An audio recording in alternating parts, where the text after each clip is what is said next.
നല്ല ടേസ്റ്റുള്ള പാസ്ത എന്നാൽ ഹെൽത്തി ആയിട്ടുള്ളൊരു കാര്യം, കുട്ടികൾക്കായാലും എല്ലാവർക്കും ഇഷ്ടപ്പെടും. പാസ്ത, പൊട്ടറ്റോ ഇത് രണ്ടും ഇട്ടിട്ട് നന്നായിട്ട് നമ്മൾ ഇത് വേവിച്ചെടുക്കണം. ആവശ്യത്തിന് ഉപ്പ് ഇട്ട് കൊടുക്കുക. ഞാൻ 2 വിസിലാണ് എൻ്റെ കുക്കറിൽ. നന്നായിട്ട് വെന്തുടയണം, അതാണ്. എന്നിട്ട് അത് തുറന്ന് കഴിഞ്ഞിട്ട് നന്നായിട്ടൊന്ന് അത് ഉടച്ചെടുക്കുക. ഇനി ഇതിന് ടേസ്റ്റ് കൊടുക്കുന്നത് ഈ ഗാർലിക്കാണ്. എത്രയധികം ഗാർലിക്ക് അത്രയും നല്ലതാണ്. അത് നല്ലതായിട്ട് നീളത്തിൽ അരിഞ്ഞെടുക്കുക. ഇനി ചിക്കൻ സ്റ്റോക്ക് ആവശ്യമുള്ളവർക്ക് ഇട്ടാം, ഇല്ലെങ്കിൽ ഇല്ല. ഇടണമെന്ന് ഒരു നിർബന്ധമില്ല, അല്ലാതെ തന്നെ നല്ല ടേസ്റ്റാണ്. ഇനി നമുക്ക് ആവശ്യത്തിനുള്ള പാസ്ത ഒരു 3/4 ഭാഗം വേവിച്ചിട്ട് പിന്നീട് അതിലേക്ക് ഈ നമ്മൾ വേവിച്ച് വെച്ചിരിക്കുന്ന പൊട്ടറ്റോ ആൻഡ് രാജ്മ വേവിച്ച് വെച്ചിരിക്കുന്നതിലേക്ക് ഇടാം. എന്നിട്ട് അതിൽ കിടന്ന് ഒന്നും കൂടി വേവുക.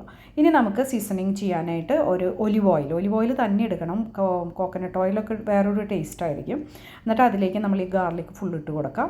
അത് കഴിഞ്ഞിട്ട് നമ്മുടെ ഒരു ഇന്ത്യൻ വേർഷൻ ആക്കാൻ വേണ്ടി നമ്മളതിലേക്ക് നമ്മുടെ ചില്ലി ഫ്ലേക്സ് നമ്മളതിലേക്ക് ഇട്ട് കൊടുക്കണം. അധികം എരിവ് വേണ്ട. ഇനിയിപ്പോൾ എരിവ് ആവശ്യമുള്ളവർക്ക് അതിനനുസരിച്ച് ചെയ്യാം. ചിക്കൻ സ്റ്റോക്കോ അങ്ങനെ വെജിറ്റബിൾ സ്റ്റോക്കോ അങ്ങനെ എന്തെങ്കിലും ആവശ്യമുള്ളവർക്ക് ചേർത്ത് കൊടുക്കാൻ താല്പര്യമുള്ളവർക്ക് ഈ സമയത്ത് ഇതിലേക്ക് ചേർത്ത് കൊടുക്കാം. നന്നായിട്ട് കരിയരുത്, നമ്മൾ ഒലത്തുമ്മയൊക്കെ ചെയ്യണ പോലെ ചെയ്യരുത്. ഒരു 3/4 ഭാഗം ഗാർലിക്ക് ഫ്രൈ ആയാൽ മതി. അതിനുശേഷം നമ്മൾ വേവിക്കാൻ വെച്ചിരിക്കുന്ന പാസ്തയും പൊട്ടറ്റോ കൂടിയുള്ള ഇത് വേവിക്കാൻ വെച്ചിട്ടുണ്ടല്ലോ, അതിലേക്ക് നമ്മൾ ഇത് ഇട്ട് കൊടുക്കുക. അതിനുശേഷം കുറച്ച് ഒലിവ് ഓയിൽ ഒഴിച്ചു കൊടുക്കുക. ഈ ഗാർലിക്ക് നമ്മളിങ്ങനെ ചെയ്തെടുക്കുമ്പോൾ ചിലവർക്ക് ഒലിവ് ഓയിൽ കൂടുതൽ ഒഴിക്കാൻ താല്പര്യമുള്ളവരുണ്ടാവും. അങ്ങനെ ചെയ്യുകയാണെങ്കിൽ ടേസ്റ്റ് കൂടും, അതായാലും കുഴപ്പമില്ല. ഞാനിത് ഇട്ട് കഴിഞ്ഞതിന് ശേഷം അതിലേക്ക് കുറച്ച് ഒലിവ് ഓയിൽ ഒഴിച്ചു കൊടുക്കുകയാണ് ചെയ്യുന്നത്.